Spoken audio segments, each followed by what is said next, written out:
Saya tahu maksud kamu kan. Oh, kalau begitu Pendeta Saifuddin Ibrahim pernah dong nonton sekilas. Sekilas saja.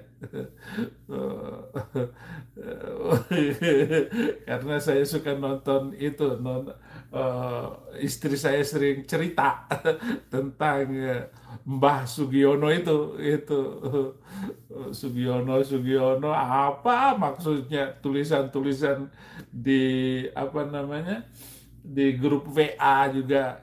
Assalamualaikum warahmatullahi wabarakatuh. Berjumpa lagi dengan saya, Dr. Akal ya, di channel kesayangan kita, Debat Panas. Channel yang menyajikan informasi seputar dunia debat yang panas dan cadas ya.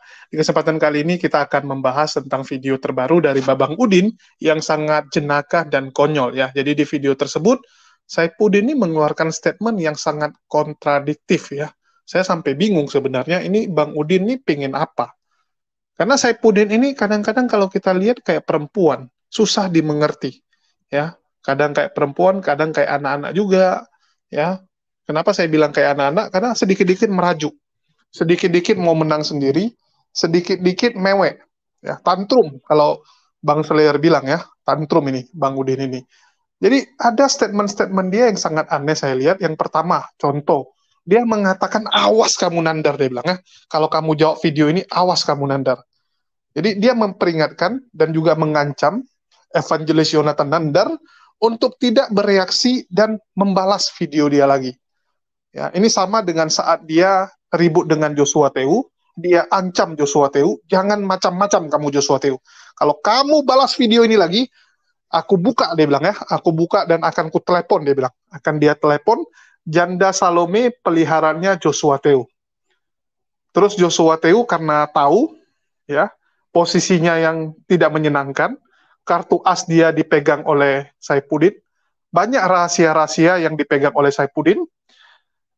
Karena tahu hal itu, JT memutuskan nyerah. Ya, JT memutuskan mundur, walaupun dibungkus dengan alasan karena dia tidak mau ribut sesama pendeta, karena ada nasihat dari pendeta-pendeta senior yang menyuruh agar dia mengalah. Dia membungkus kekalahannya dengan kalimat-kalimat yang keren, biar kesannya jangan terlalu kalah ya. Tujuannya kan seperti itu. Tetapi Saipudin menyerang kembali, ya, mencoba beberapa kali menyerang JT, tetapi JT sama sekali nggak bereaksi. Jadi Saipudin tetap memukul JT berkali-kali dan JT tetap pasrah ya, tetap pasrah. Terakhir Saipudin lihat sudah nggak ada perlawanan lagi, Mbah Udin puas ya. Jadi ibaratnya ini kayak anak-anak yang mukul orang, terus yang dia pukulin nggak ada perlawanan, baru dia merasa puas. Setelah dia merasa puas, dia anggap ya selesai, tidak perlu lagi dia pukulin si JT tersebut. Dia langsung fokus untuk menyerang orang lain. Hal tersebut sama yang terjadi dengan Nandar. Ya, perseteruan El Clasico ini antara Evangelis Yonatan Nandar dan juga pendeta Saipudin.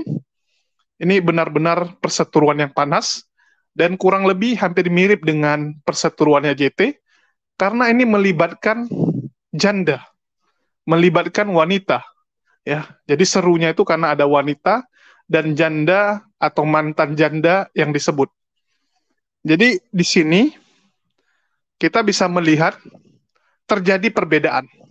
Kalau JT tentu saja mengalah karena Saipudin yang pegang kartu asnya.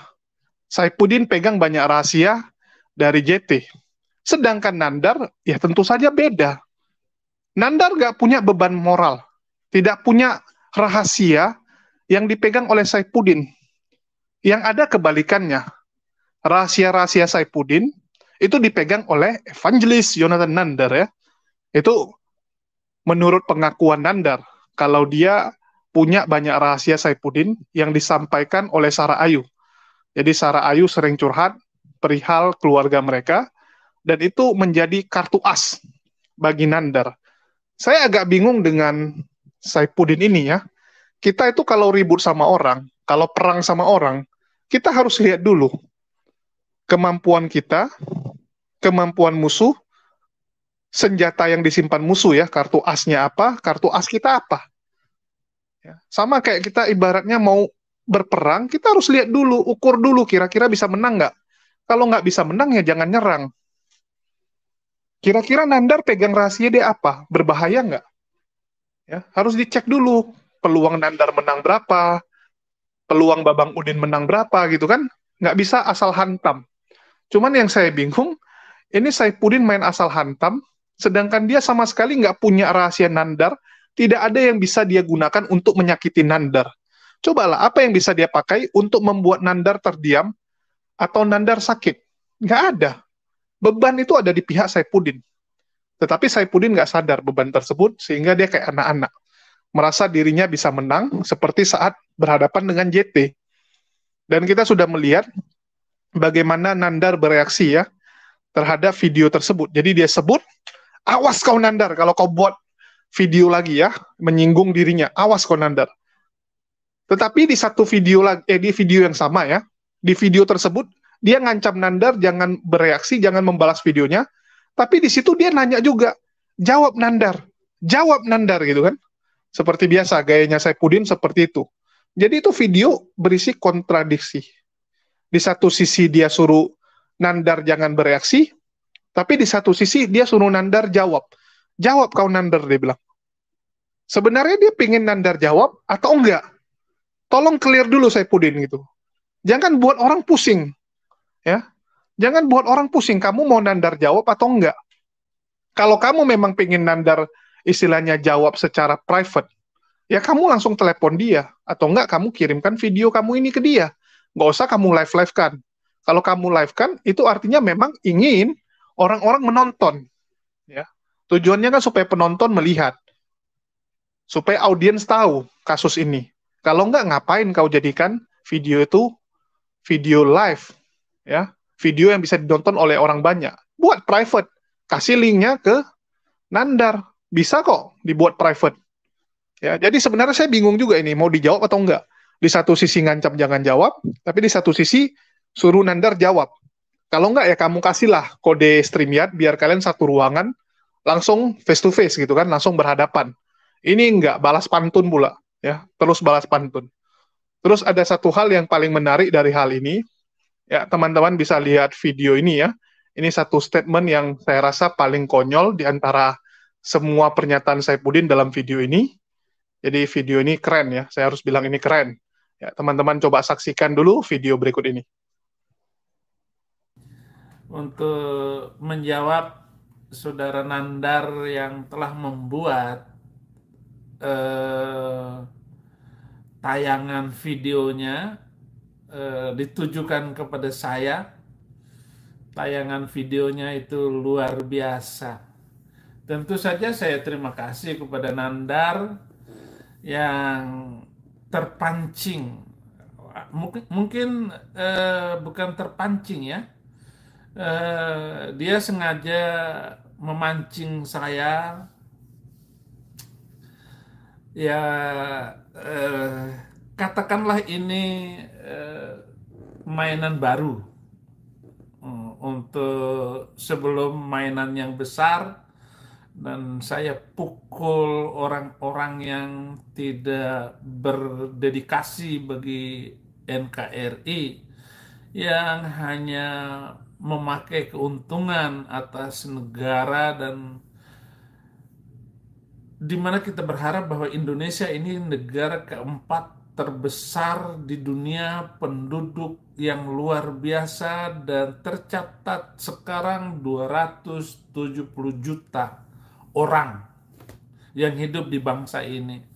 Salah satu yang mewakili adalah Nandar. Ustadz Nandar ini harus dijawab karena dia sudah menyinggung hal-hal yang sangat pribadi terhadap saya, khususnya. Kalau Pak Menteri Menko Polkam itu dia nggak berani nongol lagi karena saya sudah singgung juga bahwa dia ini adalah orang yang buruk, menikam dari belakang pimpinannya, bosnya, presidennya. Dia yang dipercayakan tetapi dia bermain belakang. ini adalah pengkhianatan yang dilakukan oleh orang besar. Nah, Nandar ini orang kecil, saudara, hanya bermain YouTube dan hidupnya tidak ada gunanya sama sekali bagi Islam. Justru dia merusak Islam itu sendiri dengan melawan Saifuddin Ibrahim yang sudah menemukan rumus salam 300 hapus. Dan sampai hari ini sungguh akan saya bongkar. Keinginan saya supaya kebenaran dinyatakan dan juga keadilan ditegakkan agar semua kita di dalam hidup bernegara ini kita akan sampai kepada sebuah negara yang luar biasa di masa yang akan datang. Negara yang hebat di masa yang akan datang. Tidak ada yang lain kecuali Indonesia karena kekayaannya, jumlah penduduknya. Hanya penduduknya ini belum berdisiplin, belum memiliki budaya, dan belum memiliki sopan santun. Contoh di dalam dunia YouTube, Nandar membuat judul, nanti kita akan lihat ya apa judulnya. Mohon disiapkan ada judul itu, judul Nandar yang terakhir. Dia mengatakan bahwa istrinya Saifuddin Ibrahim akan segera meninggalkan suaminya Saifuddin Ibrahim karena kemaluannya sudah tidak bisa bangkit lagi. Artinya memang lemah syahwat. Itu kata Nandar. Nah, saya herannya Nandar dari mana tahu bahwa barang saya itu sudah lemah dan tidak bisa bangkit lagi, katanya. Kata Nandar ini.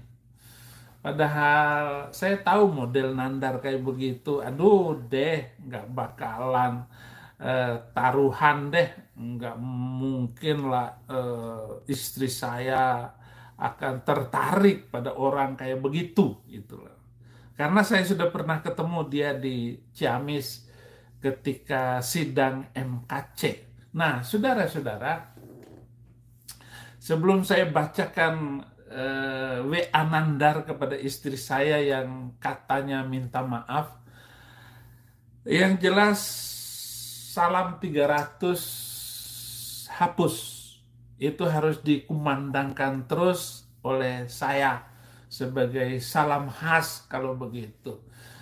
Saya telah ditunjuk oleh Nandar sebagai agen untuk membongkar kebobrokan ajaran Bang Mamat Arab sebagai satu-satunya tokoh di Indonesia yang berhak untuk melucuti kemuliaan Bang Mamat. Jadi terima kasih ya Nandar, saya sudah ditunjuk oleh kamu untuk ya membongkarnya. Di samping membongkar 300 ayat itu, saya juga harus membongkar kebejatan Bang Mamat itu. Kamu hanya bilang bahwa barang saya sudah nggak bangkit lagi. Nah, kita sekarang pemerintah Indonesia ini harus membuat undang-undang dan aturan. Sopan santunnya itu bagaimana antara satu YouTuber dengan YouTuber yang lain, antara YouTuber Kristen dengan YouTuber Muslim, antara sesama YouTuber juga, itu bagaimana? Belum ada undang-undangnya ini, ya, belum ada undang-undangnya. Nah, sekarang kita buat undang-undangnya. Nandar dengan membuat tudingan dan ejekan seperti itu, nah saya tentu saja bersyukur semuanya. Artinya cara Tuhan itu ajaib, gitu ya. Ajaran sesat yang dikembangkan oleh Nandar di Indonesia ini harus segera dipermalukan karena segala sendi kehidupan bangsa rusak karena ajaran itu. Ajaran yang, aduh, minta ampun deh. Misalnya sembahyang 5 waktu itu ibadah buatan Mamat. Tidak ada nabi di dalam Alkitab yang mengajarkan seperti itu. Dan Bang Mamat pernah berkiblat ke Yerusalem selama 17 bulan. Karena tidak ada orang Yahudi dan orang Kristen yang bertobat, maksudnya masuk ke agama Bang Mamat, maka kiblat diarahkan 180 derajat ke arah Mekah. Jadi dia putus asa, ada lagi Ustadz Nandar dan Nabi Sugiono. Aduh, berarti yang ngomong ini suka nonton film Jepang. Saya tahu maksud kamu kan. Oh, kalau begitu Pendeta Saifuddin Ibrahim pernah dong nonton sekilas. Sekilas saja. Karena saya suka nonton itu, istri saya sering cerita tentang Mbah Sugiono itu Sugiono apa maksudnya, tulisan-tulisan di apa namanya, di grup WA juga rame itu Mbah Sugiono. Nabi Sugiono di sini. Oke, saudara-saudara. Ya, teman-teman sudah lihat ya bagaimana lucunya Bang Udin ini saat membahas kakek Sugiono. Jadi ini ada orang baru yang ditarik ya. Kalau sebelumnya Pak Mahfud MD, Ma'ruf Amin, Yusuf Kala, Prabowo, SBY, ya semua pejabat sudah disebut, Ustadz Abdul Somad disebut, Ustadz Yawaloni disebut, ya Nandar Kucul disebut, Tasik Ngaji, Al Ayubi, semua udah disebut. Tiba-tiba hari ini muncul lagi tokoh baru nih. Ya, muncul tokoh baru bernama Kakek Sugiono. Jadi kalau orang-orang lebih kenal dia dengan julukan Kakek Legend ya, Kakek Legend gitu. Jadi mungkin nggak semua orang tahu, ya. Kalau bagi yang nonton nggak tahu, kalian searching aja lah. Jangan tanya ke saya ya, jangan tanya ke saya siapa itu Kakek Sugiono. saya nggak mau ikutan ya. Kalau teman-teman penasaran Kakek Sugiono ini siapa, terutama yang uti-uti di sini ya, uti-uti yang nonton ini pasti bingung gitu kan. Siapa nih Kakek Sugiono? Ya kalian searching sendirilah atau tanya ke pacar kalian atau suami kalian. Jadi tiba-tiba kakek Sugiono ini disebut, saya mau ketawa gitu ya. Terus dia katakan dia ada nonton tapi dikit gitu ya, dia dikit nonton. Saya agak bingung kenapa dia malu-malu untuk menyatakan kalau dia memang pengagum atau memang dia fans juga sama kakek Sugiono. Terus yang kedua, ya dia katakan dia tahu dari istrinya. Ya pertama dia bilang dia ada nonton-nonton dikit, terus yang kedua dia bilang dari istrinya gitu kan. Dari istrinya yang kasih tahu. Oh, artinya kakek Sugiono ini adalah idola dari Sarah Ayu ya. Saya juga baru tahu. Ternyata Ibu Sarah Ayu ya, atau Bunda Sarah Ayu ini fans dari kakek Sugiono. Tapi memang banyak ya nampaknya perempuan yang mengagumi kakek Sugiono. Ya, apalagi mungkin Sarah Ayu pinginnya ya suaminya itu walaupun usianya tua, tapi punya kemampuan seperti kakek Sugiono. Mungkin harapan Sarah Ayu seperti itu. Walaupun kakek Sugiono sudah tua, tapi dia masih bisa bangun. Itu bedanya ya. Dia masih cepat bangun. Jadi kalau kakek Sugiono masih cepat bangun, kalau Saipudin sudah lemah syawat ya. Bukan saya yang bilang loh. Ini bukan saya yang bilang, di konten saya sebelum ini teman-teman bisa cek. Itu Saipudin sendiri yang ngomong kalau dia lemah syawat ya. Dia lemah syawat kalau dibandingkan dengan Nandar. Nah, inilah yang membuat Sarah Ayu kecewa, Sarah Ayu gelisah gitu ya. Karena dia berharap walaupun usia Saipudin sudah tua, tapi punya stamina seperti kakek Sugiono.